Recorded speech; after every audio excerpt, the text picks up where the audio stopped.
ठाकुर जी, हम ये जान सकते हैं कि पहली बात फर्क क्या है राम और कृष्ण में? कि मेरे को एक गुरुजी मिले थे, उन्होंने मेरे को बोला कि तेरी जिंदगी में कोई भी कष्ट हो ना, कभी भी तुझे लगे तू फंस गया है, गीता को कहीं से भी खोल लेना, वहां पर तुम्हें उसका समाधान मिल जाएगा। वेद में 3 कांड हैं, ज्ञान कांड, उपासना कांड और कर्म कांड। बहुत टाइम से ठाकुर जी रामचरितमानस को पढ़ रहा था। बचपन से हम रामलीला देखते आए, उसमें बहुत बेसिक चीजें दिखाई गई है, लेकिन जब इस चीज में डीप में मैं गया राम के, तो राम नाम ही अपने आप में, मतलब अभी बीच में तो मेरे साथ ऐसे होने लगा था कि मैं राम नाम लेता था और मैं बहुत भावुक हो जाता था सिर्फ राम नाम से। कृष्ण और अर्जुन संवाद फिर मैंने पढ़ा, तो मैं आपके विचार में क्या है कृष्ण, क्योंकि जब हमने ये चीजें पढ़ी कि अर्जुन का धनुष गिर गया नीचे, सामने देखा उन्होंने अपने चाचा ताऊ ये सारे खड़े हैं, यहाँ तो कर्म प्रधान है। कोई गुरु के पद पर है, कोई परम गुरु के पद पर है, कोई दादा के पद पर है, कोई पिता के पद पर है, लेकिन शास्त्र विरुद्ध जिसने काम किया, धर्म के विरुद्ध जिसने काम किया, फिर वहां पर आप रिश्तेदारी को आड़े नहीं ला सकते। तुम इनको देख करके बाण फेंक रहे हो, धनुष फेंकते हो कि नहीं, इनको नहीं मारना है, तो फिर कैसे? कृष्ण ने क्या उसको उपदेश दिए और क्या महत्व है लोगों की जिंदगी में उन उपदेशों का? अच्छा महाराज जी, हम थोड़ी सी उस बारे में बात कर सकते हैं, टाइम स्टेप, जैसे कि होगा तो अभी युद्ध की शुरुआत थी, सब लोग तैयारी कर रहे हैं, ये कर रहे हैं, 3 शंख बजते हैं, केवल 3 व्यक्तियों को पता है। नो, ये प्रसंग यहाँ नहीं चलेगा। आज का जो ये पॉडकास्ट है ना, अपील करूंगा आप सबसे कि पूरा पॉडकास्ट जरूर देखना। इतना ज्यादा इंपॉर्टेंट है आपकी लाइफ के लिए ये पॉडकास्ट। एक जस्ट कहानी नहीं है, ये एक आईना है जो आपको देखना चाहिए। बहुत कुछ सीखने को मिलेगा यूथ को, अपनी लाइफ में मोटिवेशंस और भी नई नई चीजें। हमने बातें करी हैं बहुत सुंदर और बहुत अद्भुत। आज हमारे साथ हैं भागवत भास्कर पूज्य श्री कृष्ण चंद्र शास्त्री ठाकुर जी महाराज।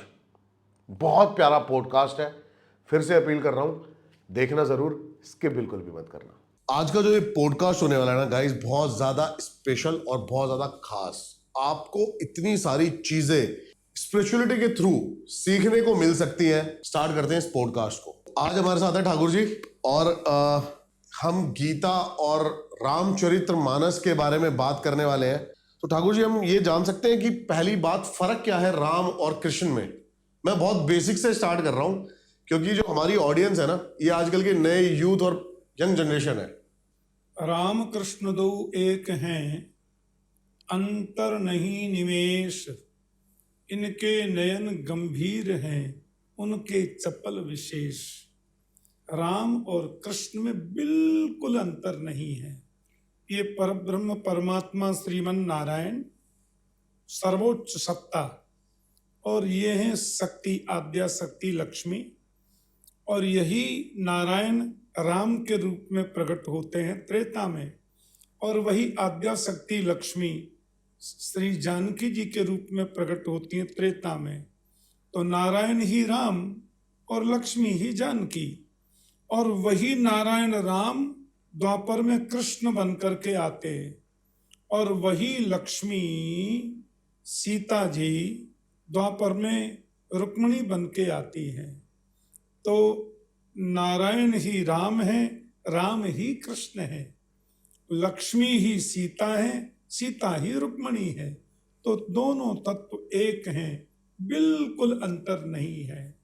फर्क सिर्फ इतना है कि राम के रूप में परमात्मा मर्यादा पुरुषोत्तम कहलाए, मर्यादा की लीलाओं का उन्होंने प्रस्फुरण किया, और कृष्ण रूप में वो लीला पुरुषोत्तम कहलाए। राम ने जो किया है वो करना है, कृष्ण ने जो कहा है वो करना है। राम के रूप में कृष्ण भगवान मानवता का दर्शन ज्यादा कराते हैं, मर्यादा पुरुषोत्तम है ना, और कृष्ण के रूप में योगेश्वरता का ज्यादा दर्शन कराते हैं, क्योंकि वो लीला पुरुषोत्तम है। वस्तुतः राम ही कृष्ण है, कृष्ण ही राम है। बहुत सुंदर महाराज जी। अच्छा, भगवत गीता ने आपके जो आध्यात्मिक यात्रा रही और योग से क्या बदलाव किया आपके जीवन में, और क्या हमारे यूथ को ये ग्रहण करना चाहिए अपने अंदर? करना ही चाहिए। 10 फरवरी सन 1975 से मैंने भागवत कथा और श्रीमद् भगवत गीता कहना प्रारंभ किया। जब मैं भागवत कथा का शुभारंभ कर रहा था 10 फरवरी को मुंबई में, तो मेरे गुरुदेव ने कहा कि भागवत कथा करने से पहले तुम्हें श्रीमद् भगवत गीता के 700 श्लोक कंठ याद करने होंगे और मुझे सुनाना होगा। तो सन 74 में मैंने श्रीमद् भगवत गीता के 700 श्लोकों को पूरा याद किया। उसके बाद मैंने भागवत कथा कहना, भागवत महापुराण की कथा कहना प्रारंभ किया, क्योंकि श्रीमद् भगवत गीता में जो बातें सूत्रात्मक हैं, बहुत संक्षिप्त हैं, भागवत में उसको व्याख्यात्मक रूप में विस्तार से बताया है।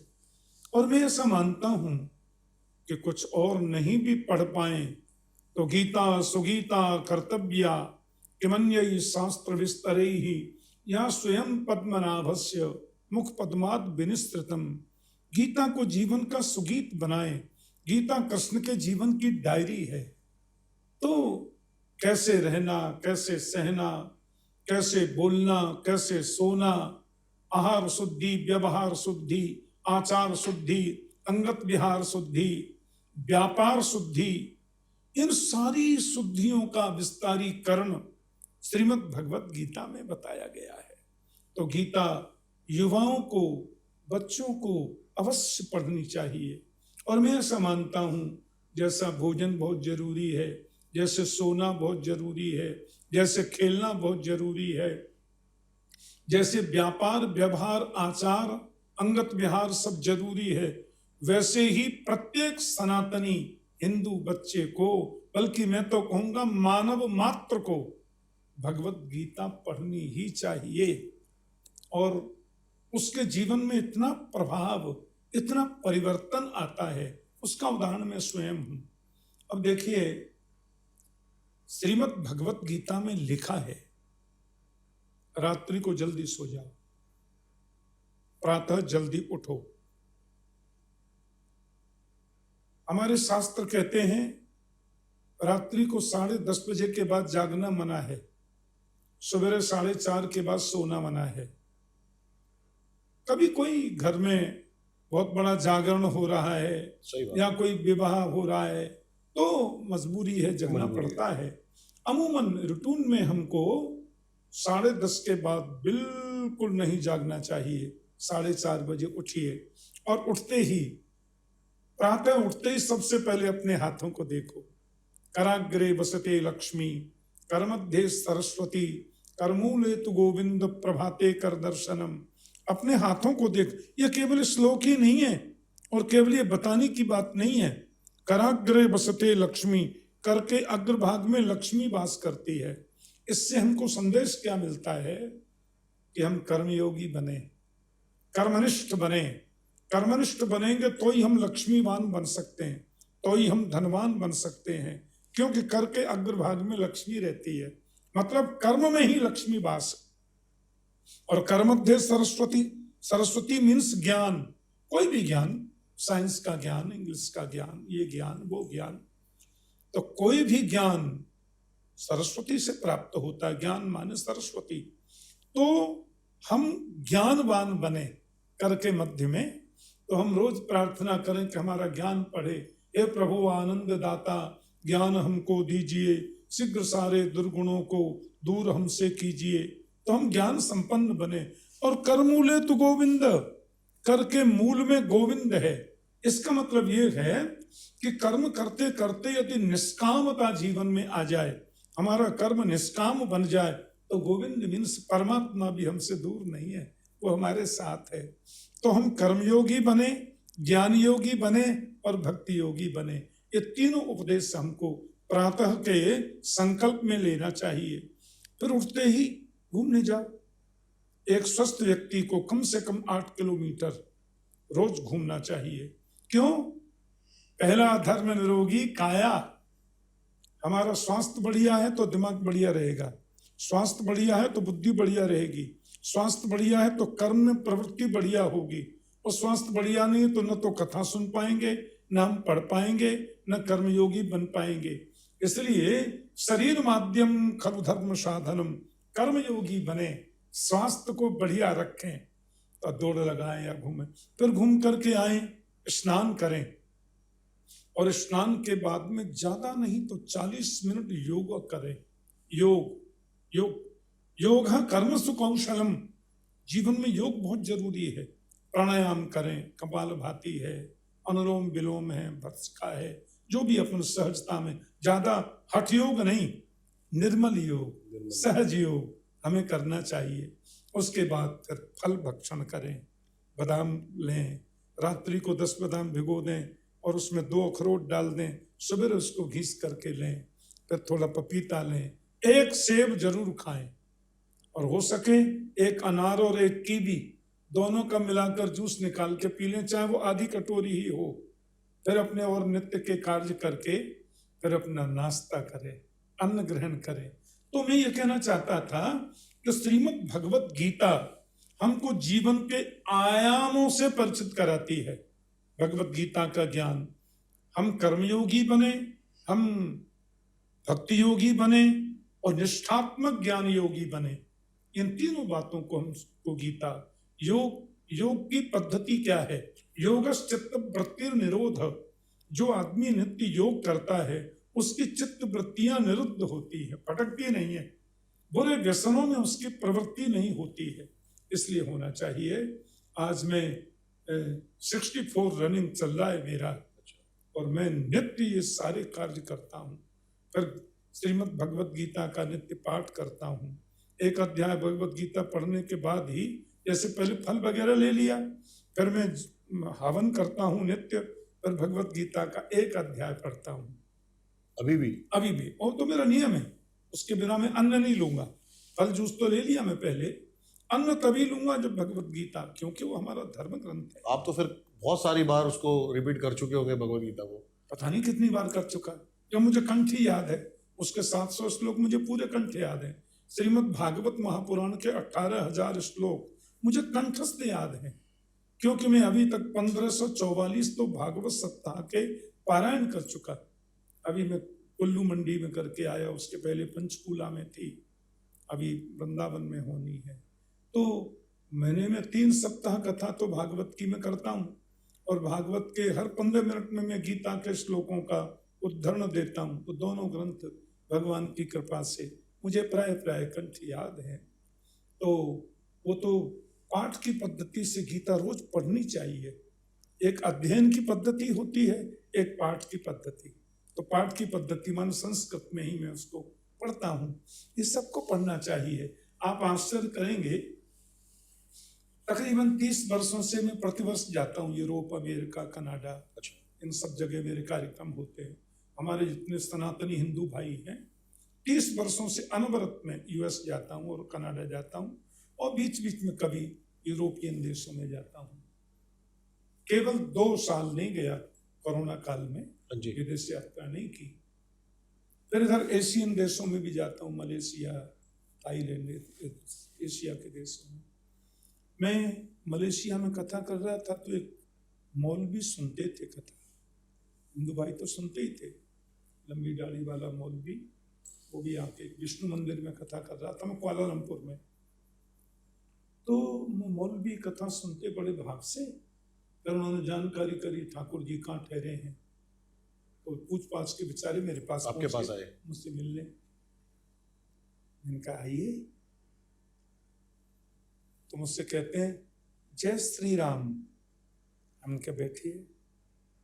बोल ठाकुर जी, मेरे दादाजी मुरादाबाद भारत से थे, और दादाजी इधर आ गए मलेशिया, और फिर यहाँ हम लोग रहने लगे। मेरा जन्म यहीं हुआ, पर मैं 2-3 बार जाता हूँ भारत, बगल में ही है।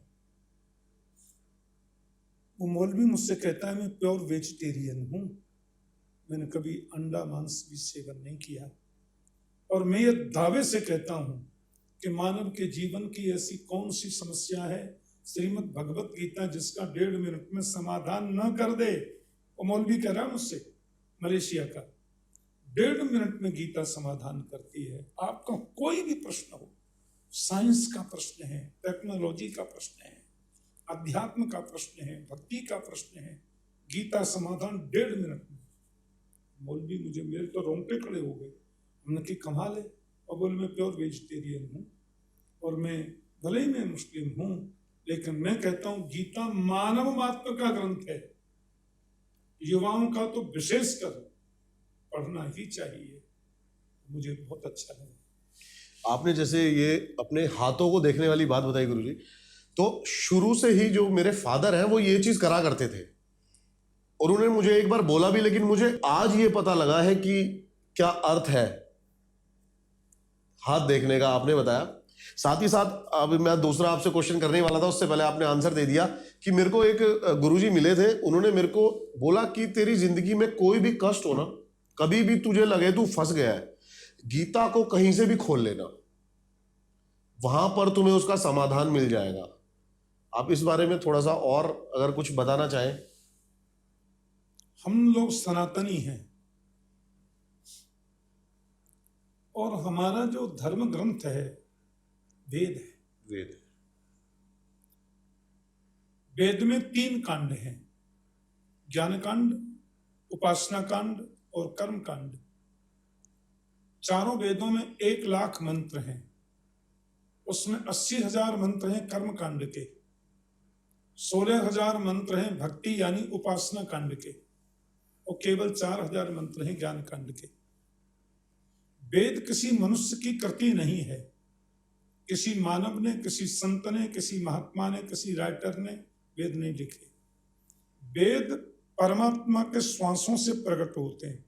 यत एतत् निश्वसितम ऋग्वेदो यजुर्वेदो सामवेदो अथर्वांगिरस इतिहास पुराणानि वेदानाम पंचमो वेद।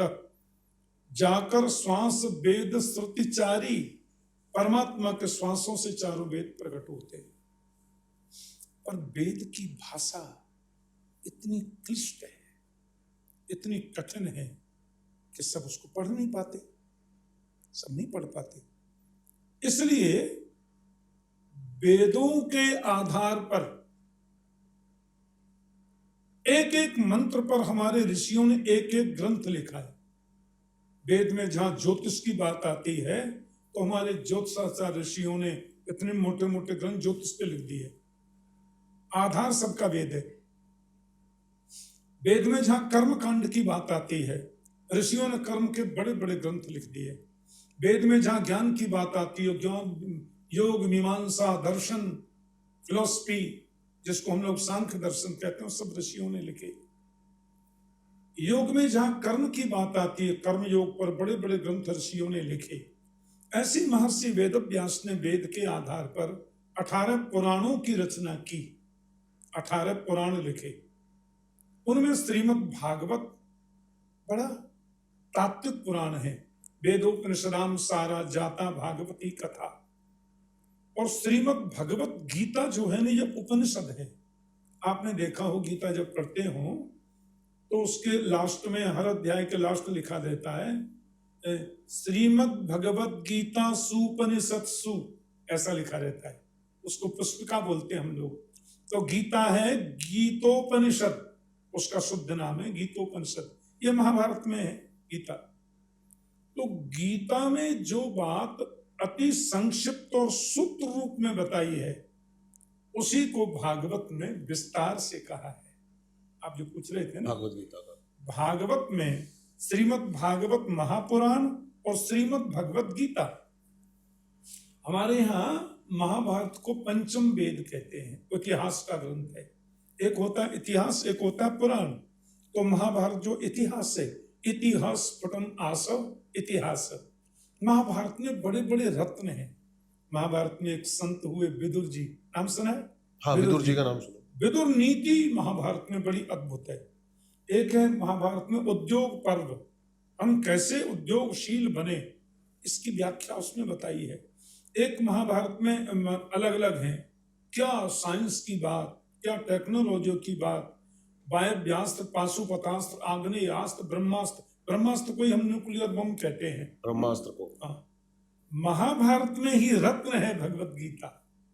भगवत गीता जो है वो अलग से तो उसको छाप दिया हम लोगों ने, लेकिन गीता मूल रूप से तो महाभारत में ही है, जिसमें 700 श्लोक हैं। तो गीता में श्री कृष्ण ने अर्जुन को गीता सुगीता कर्तव्या किमन्यैः शास्त्र विस्तरैः या स्वयं पद्मनाभस्य मुख पद्माद विनिस्तृतम। तो भगवत गीता कृष्ण के जीवन की डायरी है, कृष्ण के जीवन का प्रसंग है। उसमें गीता में जो बात युद्ध क्षेत्र में कृष्ण ने सूत्र रूप में बताए, पॉइंट पॉइंट बताए, उन्हीं बातों को श्रीमद् भागवत महापुराण में बहुत विस्तार से कहा है। तो गीता के प्रसंगों को, वेद की व्याख्या को भागवत ने कथानकों के द्वारा, कथाओं के माध्यम से व्यावहारिक रूप में और स्पष्ट खोलकर बता दिया।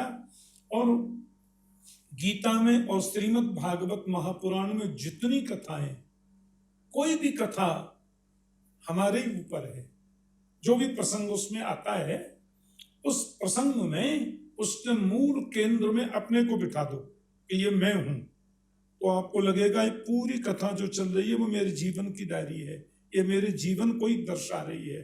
क्योंकि वेद तो वेद ही है ना, श्रीमद् भगवत गीता का और भागवत का। तो मूलतः अध्यात्म पक्ष जो है उसका वो जीवनोपयोगी होता है और जीवन को मार्ग दिखाता है, रास्ता दिखाता है। इसलिए बच्चों को विशेषकर पढ़ना चाहिए, युवाओं को क्रियान्वित करते हुए पढ़ना चाहिए। और युवावस्था से थोड़ा ऊपर जब हम चलते हैं तो निधिध्यासन, तदनुसार चेष्टा, ऐसा अपने आप को ढालने का प्रयास करना चाहिए। जीवन खुशियों से भर जाएगा, आनंद में भर जाएगा। मानसिक टेंशन, व्यावहारिक कमजोरी मतलब व्यावहारिक निपुणता का नहीं होना, सारी चीजें दूर होती हैं।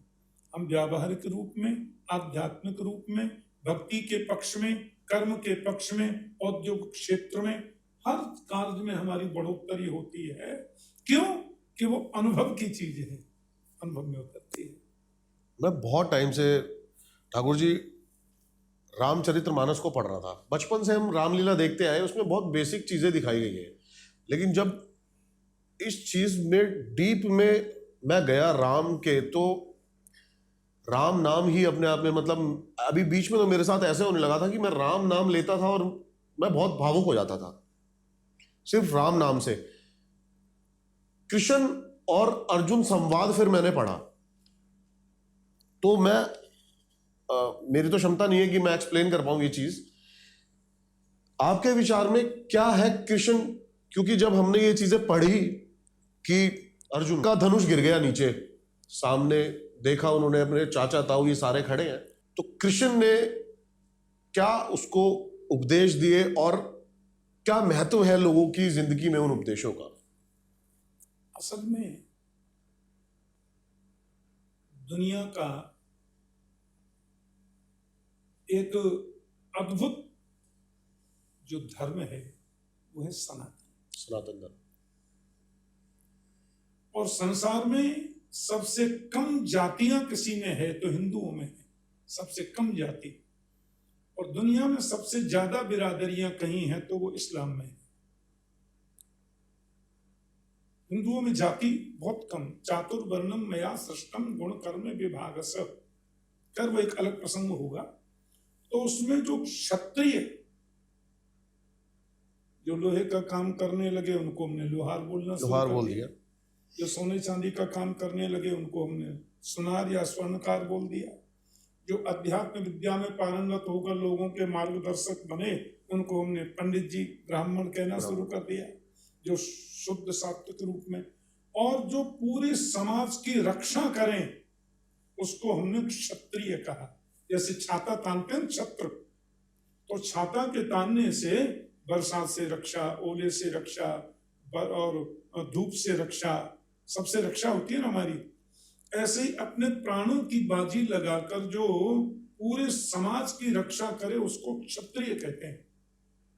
और क्षत्रिय का मूल धर्म होता है, ये छात्र धर्म की बात कर रहा हूं मैं।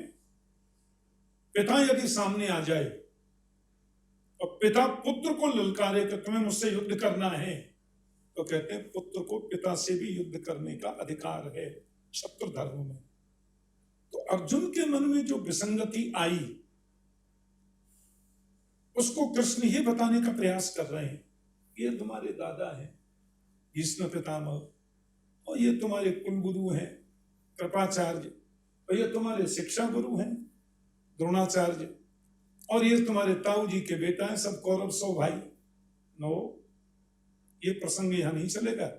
यहां तो कर्म प्रधान है कि जिसने जो कर्म किया है, ना भुक्तम क्षीयते कर्म जन्म कोट सतैरपि अवश्यम एव भुक्तव्यम कथम कर्म शुभाशुभम। जिसने जो किया है उसका दंड उसको मिलना चाहिए। और गीता के माध्यम से कृष्ण ये बताने का प्रयास कर रहे हैं, कोई गुरु के पद पर है, कोई परम गुरु के पद पर है, कोई दादा के पद पर है, कोई पिता के पद पर है, लेकिन शास्त्र विरुद्ध जिसने काम किया, धर्म के विरुद्ध जिसने काम किया, उसको दंड मिलना ही चाहिए। फिर वहां पर आप रिश्तेदारी को आड़े नहीं ला सकते। ये व्यवहार के जगत की बात नहीं है, ये कर्तव्य कर्म और धर्म जगत की बातें हैं। सतई साख्यम समाचरेत। छात्र धर्म कहता है जब भेरी बज गई, जब शंख बज गया, तो वहां पे कर्म की निश्चित है, वो तुमको जिसके लिए नियुक्त किया गया है। भीष्म पितामह को आप क्या समझते हैं? पितामह भीष्म जो है महाभारत का सबसे श्रेष्ठ पात्र है, और परमात्मा की सृष्टि में जो 12 रत्न हैं, जैसे हम लोग एक फालतू कथाएं सुनते हैं ना कि वो बादशाह के यहाँ 9 रत्न थे, उसके दरबार में कथाएं आती है ना सब फालतू। ऐसे ही परमात्मा की सृष्टि में 12 रत्न हैं। उन 12 रत्नों में एक भीष्म पितामह है। भीष्म पितामह स्वयंभूर नारद शंभु कुमार कपिलो मनु प्रहलादो जनको भीष्मो बलिर भैया सखीर भयम, ये 12 हो गए, उनमें भीष्म पितामह का नाम है। और इतना बड़ा ज्ञान संपन्न, कर्म संपन्न, भक्ति संपन्न ये व्यक्तित्व है जिसने आजीवन ब्रह्मचर्य का पालन किया। भीष्म पितामह का एक नाम है देवव्रत। देवव्रत, देवव्रत का मतलब होता है देवताओं के समान व्रत माने प्रतिज्ञा करने वाला। भीष्म ने कोई पाप नहीं किया, पर पाप होते देखा।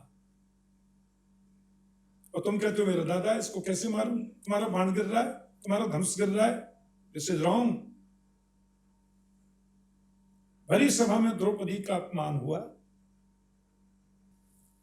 भीष्म पितामह बाणों की सैया पर पड़े थे और 100 से ज्यादा बाण उनके शरीर पर लगे थे। और दान धर्मान, राज धर्मान, मोक्ष धर्मान विभागस, स्त्री धर्मान, भगवत धर्मान समासव्यास योगत। भीष्म ने दान धर्म की व्याख्या की। बाणों की सैया पर पड़े, इधर भी 2 बाण पार निकले जो तकिया लग जाए। तो भीष्म ने कहा देखो भाई, अब हमको तो जाना है, आप लोग पूछ रहे तो बता रहा हूं। दान धर्म की व्याख्या की। फिर उन्होंने राज धर्म की व्याख्या की, क्षत्रियों का धर्म। बोले देखो, क्षत्रिय का धर्म होता है अपने भूखे रह लो पर प्रजा को भूखे मत रहने दो। अपने प्राणों की बाजी लगाकर भी अपनी प्रजा के एक एक सदस्य की रक्षा करना, ये क्षत्रिय का धर्म है। और भीष्म ने कहा कि पाप करना तो पाप है, पर पाप को रोकने की सामर्थ्य होने के बावजूद पाप होते देखना, ये महापाप है। वहीं द्रौपदी खड़ी थी। द्रौपदी हंस गई। भीष्म ने कहा हंसी क्यों बेटा? उनसे सिर पर तो हिलाया नहीं जाता, क्यों बाणों की सैया? द्रौपदी बोली नहीं माफ कर दो, ऐसे ही हंसी आगे बना। जो कुलवती स्त्री होती है, पढ़ी लिखी नारी होती है, वो ऐसे नहीं हंसती। उसकी जरा सी मुस्कुराहट में भी कोई ना कोई कारण छुपा रहता है। बस कुंठा को लेकर मैं मरना नहीं चाहता। तुम्हें हंसी क्यों आई? और तुम जानती नहीं, मैं जब बोलता हूं तो तुम्हारी सासू जी कुंती के अभी साहस नहीं होता कि वो बीच में हंस जाए। द्रौपदी ने कहा आज तो बड़े भारी ज्ञान का उपदेश कर रहे हो पितामह, मुझे हंसी क्यों आई? सुनिए, मैं एक पढ़ी लिखी महिला हूं। क्योंकि प्राचीन भारत में स्त्रियां शिक्षित ज्यादा होती थी, प्राचीन भारत में नारी बड़ी शिक्षित होती थी, इसका 5% भी अब नहीं है। आज आपने कहा कि आंखों के सामने पाप होते देखना महापाप है, तो महापाप आपने क्यों किया? 13 वर्ष पहले दुशासन मुझे खींच के ला रहा था और दुर्योधन ने मुझे अपनी जंघा पर बैठने का इशारा किया था। उसमें सबसे ऊंची गद्दी पर आप बैठे थे और मैंने आपसे प्रश्न किया था, पितामह, मैं तो महल में थी, रजोधर्म का पालन कर रही थी। उस अवस्था में एक राजमहिषी को, राजरानी को सभा में खींच के लाया जाना, ये कहाँ का धर्म है? दूसरी बात, जुआ खेलना तो बुरी बात है, पर पांडवों की मति में क्या हुआ मुझे नहीं मालूम। और वो जुआ खेले, जुआ में वो हार गए, दास बन गए। फिर दास बनने के बाद युधिष्ठिर ने मुझे दांव पर लगा दिया। एक दास एक रानी को दांव पर कैसे लगा सकता है? यह अधर्म है। मैं आपसे पूछती रही, आप जरा सा भी उंगली उठा करके इशारा कर देते दुर्योधन नहीं, तो दुर्योधन की हिम्मत नहीं थी मेरा अपमान कर देता। तो शासन की हिम्मत नहीं कि मुझे निर्वस्त्र करने की चेष्टा करता। आप देखते रहे, नीचे सिर कर लिया, और आज कहते हो आंखों के सामने पाप होते देखना महापाप है। आपने क्यों किया? तो पितामह बहुत रोए, बोले बेटी, उस समय मैंने दुष्ट दुर्योधन का दूषित अन्न खाया था। जैसा खाओ अन्न वैसा हो बे मन, मेरी बुद्धि कुछ विकृत हो गई थी। आज 52 दिन से बाणों की सैया पर पड़ा हूं। दुर्योधन के अन्न से जितना रक्त बना था निकल गया, बुद्धि शुद्ध हो गई।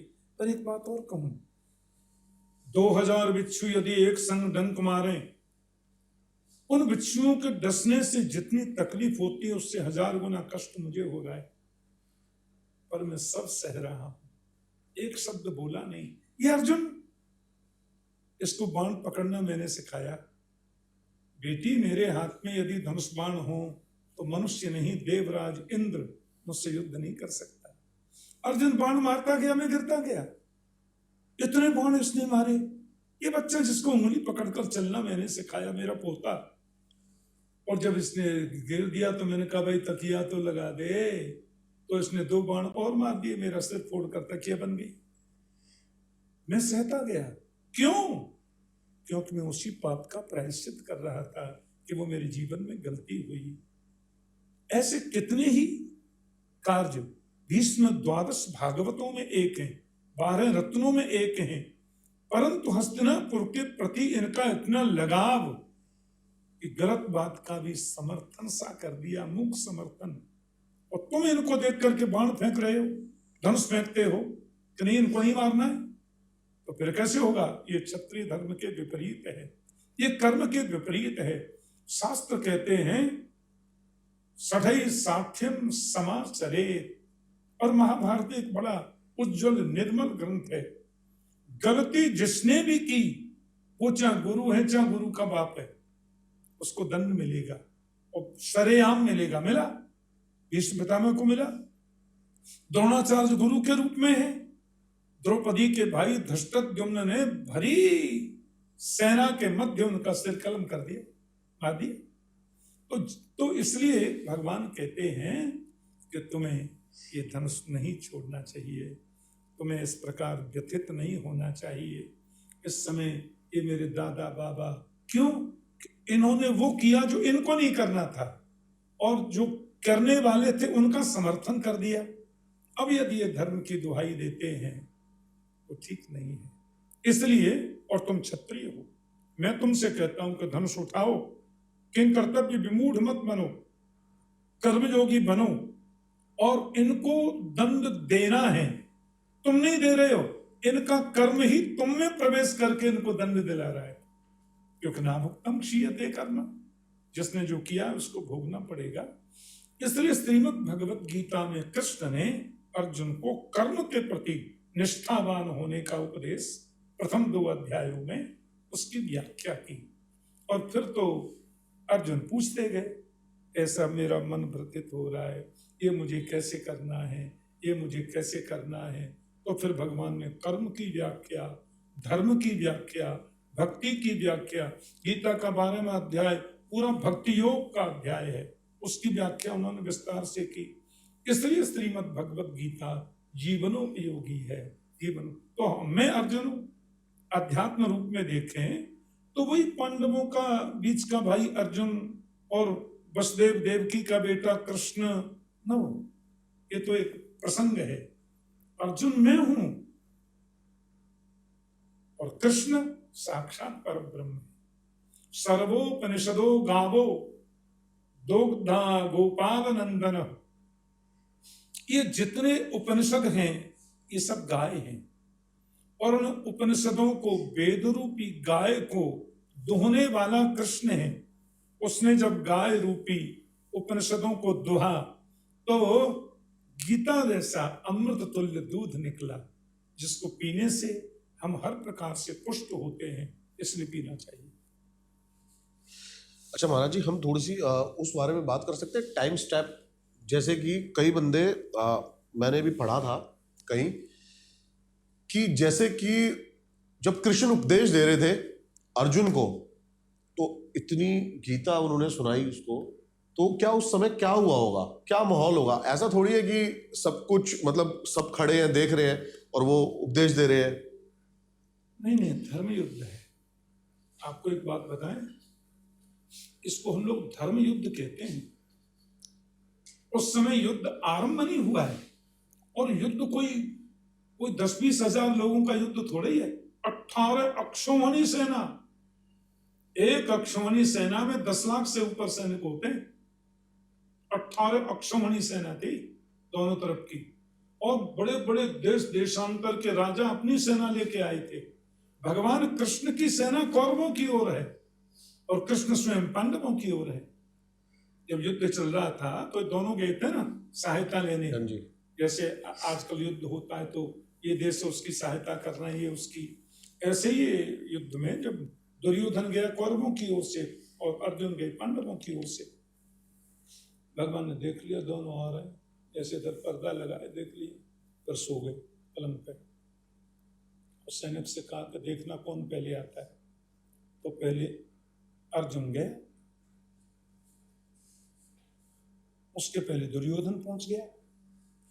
दुर्योधन बोला कहाँ है द्वारकाधीश? तो दुर्योधन रिश्तेदार भी तो है ना, दुर्योधन की बेटी कृष्ण की खास पुत्रवधू है।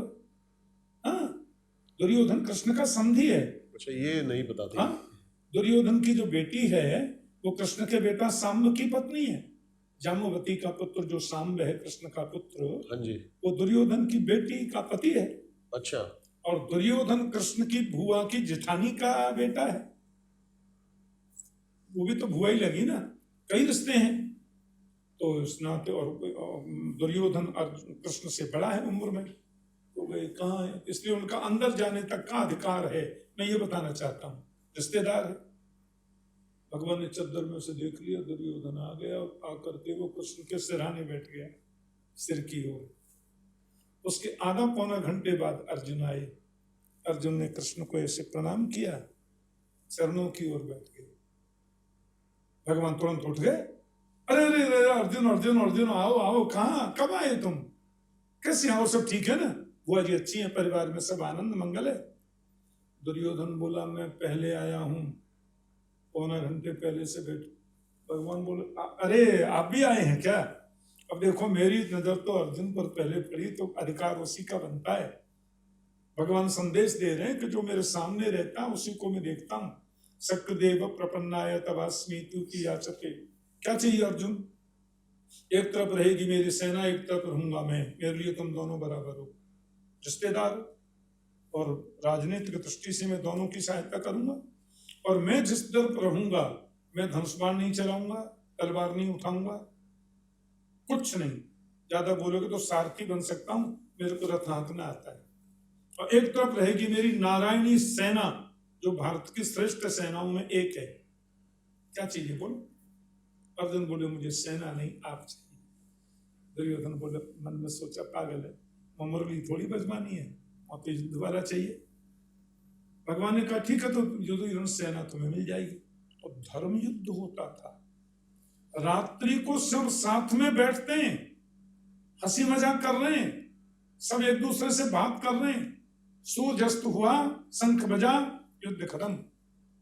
जरासंध के यहाँ जब कृष्ण, दुर्योधन, कृष्ण, भीमसेन और अर्जुन तीनों गए थे जरासंध से युद्ध करने, युद्ध की भीख उसने दे दी। तो जरासंध ने कहा, दिन में तुम मेरे शत्रु हो, मैं भीमसेन को मारने में कसर नहीं छोड़ूंगा, रात में मेरे अतिथि हो, तीनों की सेवा करूंगा।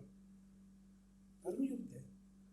तो अभी युद्ध की शुरुआत थी, सब लोग तैयारी कर रहे हैं, ये कर रहे हैं। 3 शंख बजते हैं। एक शंख बजता है कि आप लोग अलर्ट हो जाइए, अब युद्ध होगा। और एक शंख बजता है, हाँ रेडी। लास्ट में शंख बजते ही फिर तो टूट पड़ते हैं एक दूसरे पर, जिसको जो मिला। ये तो प्रथम शंख बज चुका था, युद्ध शुरू नहीं हुआ। अर्जुन जो मुख्य योद्धाओं में एक हैं, उसके मन में ये बात आ गई, अरे मेरे दादाजी, है मेरे ताऊजी, अरे मेरे उनके बेटे, अरे भाग में जाए, मेरे को नहीं चाहिए राज्य, काय के लिए लड़ना, क्यों करना। तब कृष्ण उनको कहते हैं कि नो, ये तुमको नहीं होगा। इसलिए भगवान कृष्ण ने जो उपदेश किया वो ये श्रीमद् भगवत गीता से भी ज्यादा विस्तार से किया। ये आपको बताएं, महाभारत में अभी जो हमको मिलते हैं वो 18 पर्व हैं। महाभारत में 100 पर्व थे। वो तो हम लोगों के हिसाब से उन पर्वों को और लिख रहे थे गणेश जी, बोल रहे थे व्यास जी, 100 पर्व लिख गए। तो सोचिए आप गीता कितनी विस्तार से रही होगी।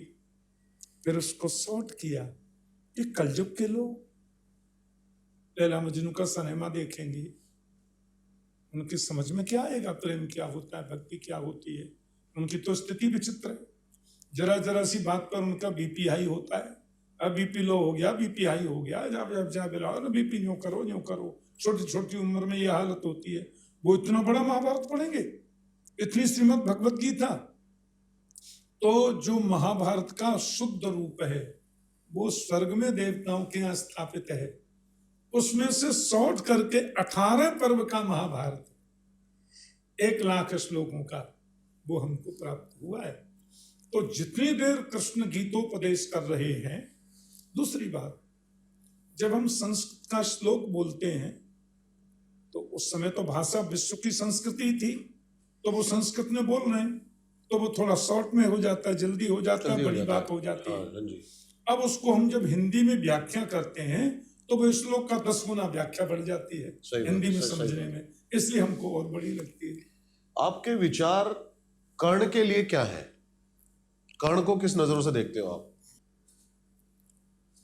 कर्ण महाभारत के महानतम पात्रों में एक है।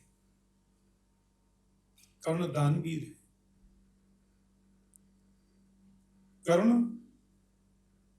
अद्भुत वीर है। कर्ण जैसा दानवीर बिरले ही होते हैं, ऐसा महाभारत में भी लिखा है, हरिवंश पुराण में भी लिखा है।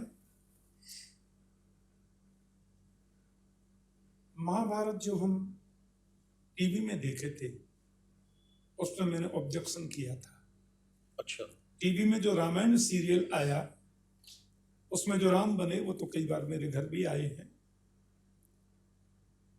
रामायण सीरियल अरुण गोविल जिसमें राम बने, अरुण गोविल जी, वो रामायण सीरियल 120% शास्त्र सम्मत था, एकदम विरुद्ध एक भी बात नहीं थी उसमें। भाषा शैली, क्यों कि रामानंद सागर ने रामायण सीरियल लिखते समय हजारों संतों से मिले, फिलोसफरों से मिले, लेखकों से, राइटरों से मिले, विद्वानों से, शंकराचार्यों से मिले, सबने सुझाव दिया। इसलिए रामायण में एक भी बात उस सीरियल में रामायण या शास्त्र के विरुद्ध नहीं है। पर महाभारत के जो राइटर थे, लेखक, डॉक्टर राही मसूम रजा, अच्छा, उनका सनातन संस्कृति से काय का मेले भाई, वो क्या जाने इसके बारे में। तो महाभारत जब हम देखते थे तो उसमें लगता था कि कोई नाटक हो रहा है क्या। रामायण जब देखते थे तो ये नहीं लगता था, इसमें नाटक जैसा फील होता था। कई पात्रों का मैं क्या बोलूं उसको, अति ज्यादा एक्सपीरियंस होना। तो उसमें कर्ण के बारे में जो बताया, कर्ण एक जगह द्रौपदी को वेश्या शब्द का प्रयोग करता है। नो नो नो नो, कभी नहीं। कर्ण जैसा वीर, आपको पता है कर्ण पांडवों का खास भाई है, माता कुंती का पुत्र है कर्ण। खुद कृष्ण ने भी बहुत कन्वेंस करा कर्ण को। सुनिए, केवल 3 व्यक्तियों को पता है कि कर्ण कुंती का बेटा है। माता कुंती जानती है कि कर्ण मेरा बेटा है, श्री कृष्ण जानते हैं कि कर्ण कुंती का बेटा है, और कर्ण जानते हैं कि मैं कुंती का पुत्र हूं। चौथे किसी को पता नहीं है। कर्ण, कुंती, कृष्ण, कृष्ण, कुंती, कर्ण, इनको पता है। जब कर्ण की मृत्यु हो गई अर्जुन के हाथों, तो आपको तो पता होगा, हमारे यहाँ वो जब होता है ना, 10वां दिन होता है ना मृत्यु के बाद, उसे बोलते हैं दशगात्र। उसमें पिंडदान होते हैं ना, वो आटे का पिंड बनाते हैं। बड़ी सुंदर संस्कृति है हमारी सनातन की।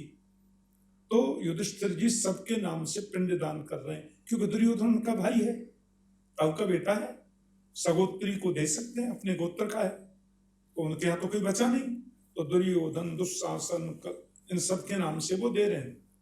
कुंती मैया खड़ी थी, तो माता कुंती ने कहा एक कर्ण के नाम से भी कर दे बेटा। बोले क्यों? कर्ण हमारे गोत्र का नहीं है, हमारे खानदान का नहीं है माता, करने को कोई दिक्कत नहीं है, पर उसको लगेगा कैसे, वो तो मेरे खानदान का नहीं है, और मैं कर्ण का पिंडदान कैसे कर सकता हूं? तब कुंती ने रोते हुए कहा पागल क्या बोल रहा है, कर्ण तेरा खास भाई था। खास भाई? हाँ। कुंती मैया बोली मैं जब छोटी थी, छोटी मतलब किशोर अवस्था में, तो राजा कुंती भोज जिन्होंने मुझे गोद लिया, उनके यहाँ दुर्वासा जी आए। हमारे यहाँ बरसात के दिनों में 4 महीना संत चातुर्मास करते हैं ना, तो वो आए, 4 महीना एक जगह रहते हैं, सत्संग करते हैं, पूजा करते हैं। तो कुंती भोज राजा ने बड़ा उनका सम्मान किया और बोले बेटी कुंती, बाबा सवेरे 4 बजे इनको कलश भर के गंगा जल चाहिए, फिर फूल चाहिए, तुलसी चाहिए, पंचामृत का पूजन मैं सब करूंगी। अब ये बच्ची सवेरे बाबा की सब सेवा कर देती, सब चीज पहुंचा देती। दुर्वासा वृद्ध महात्मा तो जाने लगे, तो बोले बेटी इधर आ, बहुत सेवा की तूने, समय से तुलसी पहुंचाई, समय से जल दिया, और फल आदि सब संतों की सेवा में हम बहुत खुश हैं, क्या चाहिए? उनकी बोली बाबा आप जैसे संतों का आगमन होता रहे, क्या चाहिए हम लोगों को, आशीर्वाद है। तो बोले नहीं इधर, मैं तुझे ये मंत्र दे रहा हूं, इस मंत्र से तू जिसको बुलाएगी वो देवता 1 मिनट में आ जाएगा। बाबा चले गए।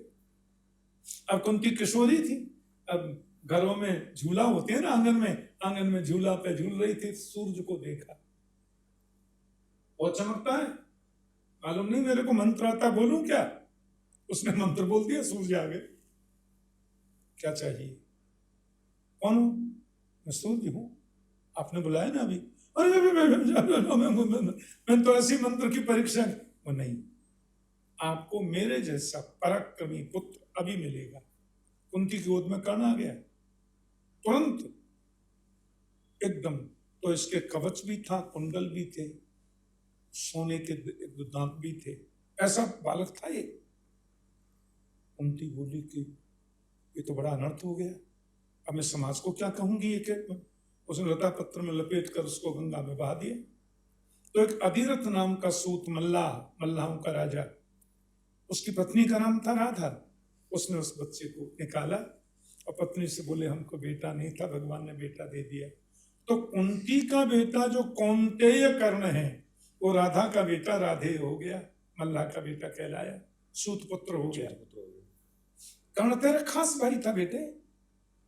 युधिष्ठिर जी बोले मां, मैं जब कभी कर्ण के पैरों की ओर देखता था, मुझे लगता था कि कर्ण के पैर माता कुंती के चरणों से मेल क्यों खाते हैं, बेटे के पैर हमेशा मां के पैर से मिलेंगे। इतना बड़ा दानवीर, इतना बड़ा पराक्रमी, इतना बड़ा व्यक्ति तूने मरने दिया। माता पहले बता देती तुम कि कर्ण हमारा भाई है, हम उसको मरने देते। हमारा इतना बड़ा सद्भाग्य, दानवीर कर्ण उसका नाम था, सूर्य का पुत्र था ये, सूर्य के अंश से हुआ ना। तो फिर युधिष्ठिर जी ने माता कुंती को कड़े शब्द भी कहे, कुछ शाप भी दिया। कर्ण जैसा इतना बड़ा प्रतापी, तेजस्वी, यशस्वी, द्रौपदी जो उनके छोटे भाई की पत्नी है उसको वेश्या बोलेगा कभी? कभी नहीं। तो ये नाटक में दिक्कत की थोड़ी, मैंने उसका ऑब्जेक्शन लिखा था उस समय, मैं एकदम युवा था। हमने कहा दिस इज रॉन्ग, ये रॉन्ग है, ये रॉन्ग है, और ये ऐसा नहीं होना चाहिए, ये काफी लोगों के सिग्नेचर, अब पुरानी बात हो गई। तो कर्ण जो है उत्तम, और भगवान कृष्ण कर्ण को बहुत प्यार करते थे। कई बार उन्होंने कहा, कर्ण तुम्हें मालूम है? बोले मुझे मालूम है, मैं कुंती का पुत्र हूं, मुझे मालूम है कुंती मेरी माँ है, लेकिन मैंने दुर्योधन को वचन दिया है, दुर्योधन को मैंने कह दिया कि मैं तुम्हारी दोस्ती निभाऊंगा, मरते दम तक मैं उसके वचन को नहीं भुला सकता। उसने एक सूत पुत्र को अंग देश का राजा बनाया। ये जो है ना, कौन सा गांव है यहां से शहर आता है ना, करनाल। करनाल। करनाल कर्ण की तो राजधानी थी, करनाल नहीं तो कर्ण वहां की राजधानी थी उनकी। और ये उसने, दुर्योधन ने दिया था उनको ये पूरा छोटा राज्य, राजा बनाया उसको, जबकि दुर्योधन को पता था कि ये सूत पुत्र है। ये तो केवल कर्ण जानते हैं, कृष्ण जानते हैं और कुंती जानती है। तब युधिष्ठिर जी ने उनका पिंडदान किया। तो कर्ण बहुत पराक्रमी थे, बड़े सिद्धांतवादी थे, शास्त्रज्ञ थे, और उसको जीवन में अपमान ही तो मिला जिसके हकदार कर्ण थे। हिंदी के एक बहुत बड़े कवि हुए हैं ना, रामधारी सिंह दिनकर, शायद उन्हीं का ग्रंथ है रश्मि रथी। आप देखना क्या गजब का कर्ण चरित्र उन्होंने वर्णन किया है। तो मरने लगा कर्ण, तो भगवान कृष्ण ब्राह्मण बन के गए। कहिए, अरे कुछ दान चाहिए था तुमसे, आप बड़े दानवीर हो। बोला आप दुर्योधन के पास जाइए, मैं उठ नहीं सकता, मेरी हालत, मेरा नाम ले दीजिए, आप जो मांगेंगे मिले। बोले उससे लेना होता तो तुम्हारे पास क्यों आते? तो बताइए पंडित जी, आप मेरे राज्य को ले लो, राज्य में जो मिले। नहीं नहीं, सब नहीं करते, तुम्हारे हाथ से चाहिए था हमको। अच्छा, मेरे पास तो सांस चल रहे हैं तेज। तो उसको याद आया मेरा दांत सोने का है। पंडित जी, वो सामने पत्थर का टुकड़ा पड़ा है, जरा लाइए, जरा यहाँ मार दीजिए तो उससे सोना दे दूंगा, सोने का दांत है, बहुत महंगा होगा। पत्थर हम लाए, हम दांत में मारे, क्या मतलब है तुम्हारा, क्या हुआ फिर? तो कहते हैं कर्ण लुढ़कते लुढ़कते गया, खसकते हुए, और जो पत्थर पड़ा था उसमें अपना मुंह जोर से मार कर दांत को निकाल दिया, और बोले लीजिए सुवर्ण का दांत। भगवान कृष्ण प्रकट हो गए, और कृष्ण बड़े रोए, कर्ण से कहा तेरे जैसा दानवीर कौन? तो कर्ण के बारे में जो आपने पूछा कि क्या सोच है, महाभारत के श्रेष्ठतम पात्रों में एक है, जो है कुछ, दिखाया कुछ गया, जो वास्तव में कुछ है, पर वो मन मार के रह जाता कि मुझे, पर वो पांचों पांडवों का हितैषी था, हित चाहता था। कर्ण बहुत अच्छा था। अच्छा ठाकुर जी, दुर्योधन और कृष्ण जी का जब संवाद हुआ, कृष्ण जी ने उसको दिखा दिया कि मैं कौन हूं, फिर भी युद्ध लड़ा दुर्योधन ने कृष्ण जी से। असल में क्या है, संसर्गजा दोष गुणा भवंती, व्यक्ति को संग से ही दोष और गुण आते हैं। एक जगह पूछा कि भगवान के दर्शन के लिए लोग इतनी साधना करते हैं, तो दुर्योधन ने तो कृष्ण का इतनी बार दर्शन किया, तो काम को जीता न क्रोध को जीता। बोले हाँ, दुर्योधन ने, कृष्ण के वो रिश्तेदार हैं, तो जरूर उन्होंने दर्शन तो 200 बार तो किया ही होगा, पर काम और क्रोध को क्यों नहीं जीता? कि उसको सत्संग नहीं मिला था, सत्संग नहीं मिला। बोले आप ये बताना चाहते हैं कि भगवान के दर्शन से भी ज्यादा महत्व सत्संग का है, कुल है नहीं है ही, तुलयामलवेनापि न स्वर्गम न पुनर्भवम भगवत संग संगस्य मर्त्यानाम किमुताशिष। एक पल का भी यदि विद्वान पुरुष का सत्संग मिल जाए, उसकी बराबरी न स्वर्ग कर सकता है, न वैकुंठ, न मुक्ति। तो दुर्योधन को सत्संग नहीं मिला, उसको मामा सपनी का संग मिला, दुष्ट लोगों का संग मिला, अपार धन संपदा, पिता का बड़ा ज्येष्ठ पुत्र है और पिता हमेशा ज्येष्ठ पुत्र से प्यार करता है और माँ छोटे वाले से करती है। बिचले के सीताराम, ये बीच वाले जो होते हैं वो महात्मा हो जाते हैं ज्यादातर, ये नियम है।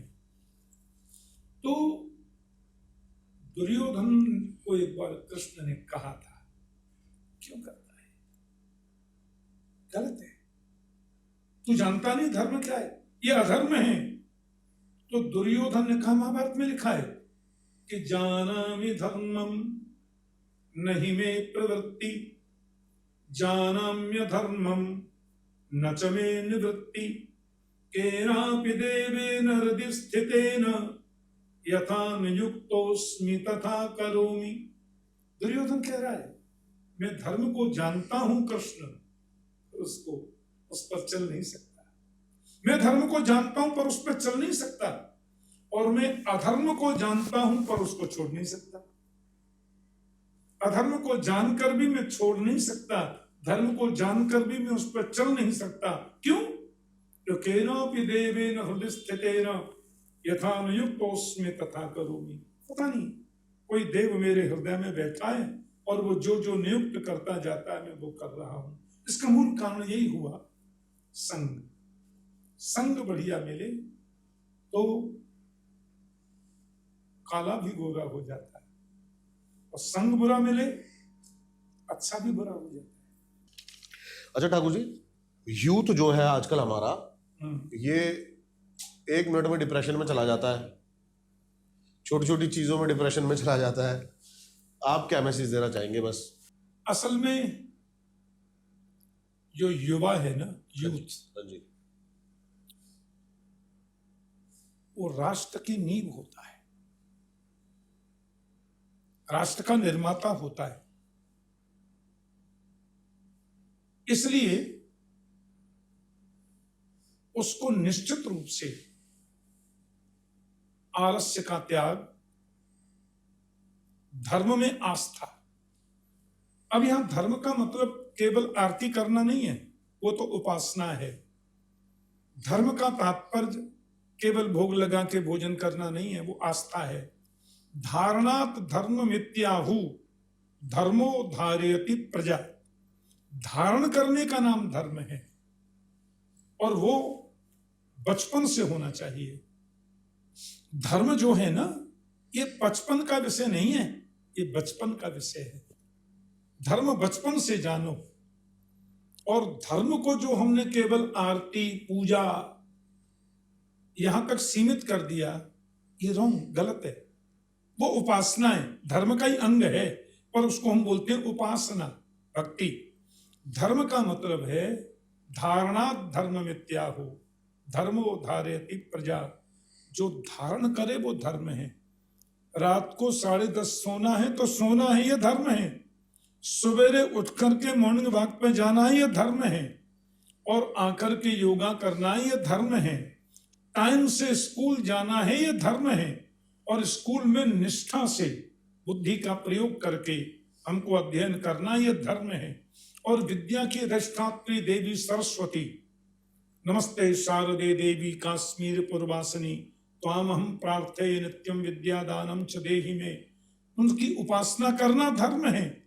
और एक भी क्वेश्चन मेरा छूटे नहीं, और कठिन से कठिन बात को भी मुझे जानना है हठ धार्मिकता के द्वारा, उस पर चलना धर्म है। फिर माता पिता की आज्ञा। ठीक है, हम साइंस पढ़ गए, हम बायोलॉजी पढ़ते हैं, हम अच्छे अच्छे ग्रंथ पढ़ते हैं, फिर भी मात पिता गुरु हरि के वाणी बिन ही विचार करिए शुभ जानी। माता पिता गुरु के प्रति हम आस्था रखें, हम उनके प्रति विश्वास रखें। अपनी सुविधाओं में कटौती करके भी माता पिता की सुविधा का कितना जिंदगी उनकी है, मैं उनको सुख पहुंचाऊं, आशीर्वाद देंगे। वो चलता फिरता मंदिर है माता पिता, उनकी आज्ञा का अनुपालन करना। भागवत में लिखा है कृष्ण बलराम दोनों सुबेरे सबसे पहले माता पिता के कक्ष में प्रणाम करने आते और प्रणाम करके एक ही बात कहते, आज की आज्ञा, आज क्या करना है आप बताइए। तो माता पिता जो कहते उसका पालन करना उन्होंने अपने जीवन का अंग बना लिया। तो मात पिता गुरु हरि के बानी, बिनहि विचार करिए सुख जानी, उस पर चलें। दूसरी बात, विनम्र बने। नमन्ति फलिनो वृक्षाः नमन्ति गुणिनो जना, शुष्क काष्ठानि मूर्खाश्च न नमन्ति कदाचन। आपने देखा होगा जिस वृक्ष में फल ज्यादा होते हैं नीचे को झुकता है, जिस व्यक्ति में गुण ज्यादा होते हैं वो नीचे झुकता है। इसलिए जब हम थोड़े परिपक्व होने चले, माता पिता के सामने झुकें। अच्छा, वो कोई गलत बात भी कह दें, हमको मालूम है कि गलत है, बाबू जी आप ठीक बोल रहे हैं, अच्छी बोल रहे हैं, पर मैंने ऐसे सुना था ये ऐसे होता है, आपको ठीक लग रहा है, ऐसा करूं? माता पिता इसलिए नहीं खुश क्योंकि उनको ही पता कि हम गलत बोल गए, पर बच्चे ने इतनी नम्रता से कहा है, आशीष निकलता है। आशीर्वाद में जो ताकत है ना, किसी ने नहीं है। जब युद्ध चल रहा था, कृष्ण गीता सुना चुके, तो युधिष्ठिर अपने रथ से नीचे उतरे। भीमसेन बोले लो कर लो बात, शंख बज गया, ये जा रहे हैं शत्रुओं की ओर, कौरवों की सेना में जा रहे हैं। क्यों जा रहे हैं? कृष्ण बोले धर्मराज है, देखो तुम बड़ा भाई है। वहां जाके भीष्म पितामह के चरणों में गिर पड़े। भीष्म पितामह सेनापति हैं कौरवों के। पितामह, आपने उंगली पकड़ के चलना सिखाया और हम आपके सामने लड़ने खड़े। मैंने बहुत प्रयास किया, बहुत चेष्टा की, मैं युद्ध रोक नहीं पाया, मुझे माफ करिए, मैं युद्ध करने को विवश हूं, आशीर्वाद दीजिए। कहते हैं भीष्म पितामह ने गले से लगाया और कहा, बेटा मैं कौरवों का सेनापति हूं, कौरवों की ओर से युद्ध कर रहा हूं, लेकिन आशीर्वाद देता हूं विजय तुम्हारी होगी। आशीर्वाद ले लिए ना। फिर द्रोणाचार्य के पास गए, उन्होंने भी यही कहा कि तुम ना आते तो शायद मुझे दुख लगता, पर मैं युद्ध कौरवों की ओर से कर रहा हूं, पर विजय की कामना तुम्हारी करता हूं। युद्ध जीत के पांडव, सेना भी कम, भाई भी कम, शक्ति भी कम, जीत गए। तो आशीर्वाद बड़ों का लें। और मैं आपको एक बात बताऊं, आज से 40 वर्ष पहले हम जब कथा करते थे ना, तो 10-5 बुजुर्ग बैठते थे, 100-200, और सब 50 से ऊपर। आज हम कथा करते हैं 70% यूथ बैठता है, 70% युवा सुनते हैं कथा। 20 वर्ष से 40 वर्ष की उम्र के बीच के बच्चे सुनते हैं। और मैं ऐसा मानता हूं कि बुजुर्गों में श्रद्धा है, आस्था है, ठीक है, पर आज के युवा को, आज के बच्चों को यदि सही मार्गदर्शन दिया जाए, सही दिशा दिखाई जाए, तो बुजुर्गों की अपेक्षा वो धर्म का पालन ज्यादा निष्ठा से करते हैं। मैं तो अमेरिका जाता रहता हूं, वहां के हमारे हिंदू बच्चों को आप देखें, सैटरडे संडे बड़े बड़े मंदिरों में गीता क्लास चलती है और हिंदी पढ़ाई जाती है। वहां के जो प्रीस्ट होते हैं वो पढ़ाते हैं और सब युवा बच्चे पढ़ते हैं, अपने धर्म को जान रहे हैं, अपनी संस्कृति को सीख रहे हैं कि हमारे धर्म क्या है, हमारे पूर्वज कौन थे, रामकृष्ण से हम, जो बच्चे वहां बोन हैं, जिनको हिंदी बिल्कुल नहीं आती, वो बच्चे सीख रहे हैं। और भारत में भी हम लोग जो कथा करते हैं, 70% युवा सुन रहा है कथा। जरूरत है उनको सही मार्गदर्शन की, सही रास्ता उनको दिखाएं।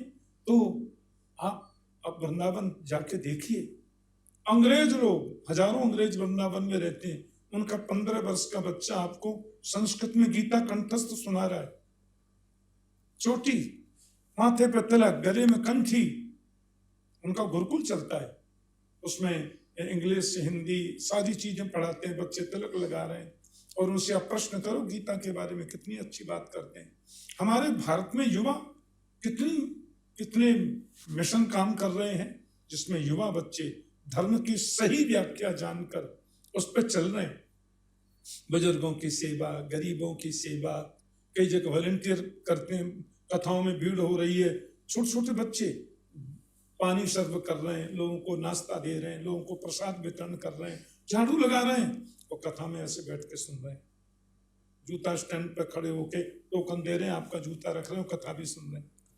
तो युवा सही मार्गदर्शन मिले तो वो सच्चे मन से, सच्चे दिल से धर्म का पालन करता है और लोगों को पालन करने की प्रेरणा देता है और साइंटिफिक तरीके से लोगों को समझाता है कि शिव जी पर जल चढ़ाने का क्या मतलब है, बेलपत्र का क्या मतलब है, माथे पर तिलक लगाते हैं केवल धर्म नहीं, ये साइंस है। हम जो है सुबह जल्दी उठते हैं, ये केवल साइंस है। ये स्वास्थ्य के लिए क्यों उत्तम है, इसको धर्म से जोड़कर इसलिए बताया जाता है कि धर्म के बहाने भी लोग इसका पालन कर सकें या साइंस के बहाने लोग धर्म का पालन कर सकें। दुनिया का सबसे बड़ा वैज्ञानिक साइंटिफिक धर्म यदि कोई है, केवल वैदिक हिंदू सनातन धर्म है, जो दुनिया का सबसे प्राचीन, सबसे श्रेष्ठ, जिसको सबसे विशाल 1,98,88,55,174 साल चल रहा है। 2 अरब वर्ष पूरे होने वाले, और तो कोई 2000 में, कोई 1500 में, कोई 14। तो इसलिए हमारे बच्चे बड़े जागरूक हो रहे हैं, धर्म संस्कृति का सही रीजन जानकर और लोगों को बताने का प्रयास करते हैं। और मैं समस्त यूथ को, सभी युवा बच्चों को, सबको कहना चाहूंगा, हम बड़े भाग्यवान हैं। देवता बड़ाई करते हैं हमारी। भागवत में लिखा, अहो अमीशाम किम कार्य शोभनम प्रसन्न एशाम श्रुतितः स्वयं हरि यैर जन्म लब्धम नसु भारताजिरे मुकुंद सेवोपैकम स्प्रियाहिन। देवता कहते हैं भारत के अजर में, अजर माने आंगन, भारत के आंगन में जन्म लेने वाले ये मनुष्य कितने भाग्यवंत हैं जिनका जन्म भारत में हुआ। और भगवान की कथा, भगवान का सत्संग, भगवान की लीला और भगवत रूप मानकर पूरे समाज की सेवा का उन्हें अवसर मिल रहा है। स्वर्ग में सब कुछ है, सत्संग नहीं है, और भारत में सब कुछ है, सत्संग भी है। इसलिए अपने धर्म का निष्ठा से पालन करें, बुजुर्गों की सेवा करें। परहित बस जिनके मन माही, तिन कहा जग दुर्लभ कछु नाई। पराये के हित की भावना जिसके मन में, इससे बड़ा दुर्लभ कुछ नहीं है। यही सर्वोच्च धर्म है। परोपकाराय सताम विभूतय। आपको अंग्रेजी पढ़ो, फ्रेंच पढ़ो, जर्मनी पढ़ो, टेक्नोलॉजी, साइंस सब पढ़ो, पर अपने धर्म ग्रंथों को भी कभी कभी देखो, जरूर उनका अध्ययन करो। उसमें सब कुछ मिलता है, जीवनोपयोगी बातें हैं, जीवन जीने की कला है। क्यों कि वो सब डायरी है ऋषियों के जीवन की, भगवान के जीवन की। आप स्वस्थ रहें, प्रसन्न रहें, सुखी रहें, और इस पॉडकास्ट के जितने भी व्यूअर्स जो हैं वो सब सर्वे भवन्तु सुखिनः, सर्वे सन्तु निरामया, सर्वे भद्राणि पश्यन्तु मां कश्चित् दुःख भाग भवेत्। और आपने बहुत अच्छी अच्छी वार्ताएं पूछी, धर्म ग्रंथों की, धर्म शास्त्र की, व्यावहारिक जगत की, और मुझे बताने में बहुत खुशी का अनुभव हुआ। और आपकी भक्ति को, आपकी अभिप्सा को मैं बहुत बहुत शुभकामना और आशीर्वाद देता हूँ। जय श्री कृष्ण। ठाकुर जी, एक चीज और मेरे को बस ये जानी थी, अभी हमारी बात चल रही थी, आपने मेरे को बोला कि 7 दिन अगर आपने हमारी कथा सुनी तो 8वें दिन कोई प्रश्न नहीं रहेगा। तो अगर सबको सौभाग्य प्राप्त हो सके, वो कैसे, मतलब आप थोड़ा सा बता दें इसके बारे में। हाँ, दिल्ली में मैं असल में साल भर में मैं 36 भागवत सप्ताह कथा करता हूँ, और कई कई वर्ष के हमारे कार्यक्रम सब सुनिश्चित हो जाते हैं, पूरा विश्व मुझे जानता है। तो दिल्ली में जब भी कथा होती है तो पता तो चल ही जाता है, क्योंकि भागवत की जो कथा है ना, वो सुखदेव जी जो बैठे हैं व्यास गद्दी पर, वो मान लो भगवान हैं, और राजा परीक्षित जो क्वेश्चन कर रहे हैं वो हम हैं, हमारा प्रतिनिधित्व करते हैं राजा परीक्षित। तो परीक्षित क्योंकि वो भगवान तो है नहीं, वो तो मनुष्य हैं, हमारे प्रतिनिधि हैं। इसलिए जो क्वेश्चन हमारे दिमाग में अब आ रहे हैं वो क्वेश्चन उनके दिमाग में 5000 वर्ष पहले आए थे। तो मूलतः जितने प्रश्न मनुष्य वर्तमान में करता है वो पहले परीक्षित कर चुके हैं। और आश्चर्य की बात यह है कि भागवत ऐसा अद्भुत ग्रंथ है कि आप जो जो उसको ज्यादा, जैसे अभी मैं 1544 भागवत सप्ताह कथा कर चुका, 1500 से ऊपर। जितनी बार हम कथा करते हैं, श्लोकों को पढ़ते हैं, आप सही समझें, नए नए अर्थ निकलते हैं अपने आप हृदय से। इसका ये मतलब होगा, इसका ये मतलब होगा। और जब पुराने टीकाकारों की टीकाएं खोल के देखते हैं तो वही मिलता है, वही अर्थ मिलता है। तो भागवत अद्भुत ग्रंथ है, पंचम वेद है ना। इसलिए मैंने कहा कि यदि निष्ठा से कोई 7 दिन भागवत सुने बिना 1 मिनट गंवाए, तो जितने प्रश्न मन में उद्वेलित होते हैं उस सब का समाधान हो जाता है। फिर और कोई प्रश्न कदाचित उठेगा भी तो वो उठेगा जो इस दुनिया से परे का है, जो व्यवहारिक जगत से अलग का है, बिल्कुल आध्यात्मिक है। ऐसे प्रश्न तो आते रहेंगे। तो आई होप आपको ये पॉडकास्ट पसंद आया होगा। महाराज जी के ठाकुर जी के सारे जो लिंक्स हैं सोशल मीडिया के, ताकि आपको पता लगता रहेगा इनकी अपडेट सारी, वो आपको डिस्क्रिप्शन में मिल जाएंगे। मिलता हूँ आपसे किसी लोकेशन पे या फिर किसी पॉडकास्ट पे। नमस्कार।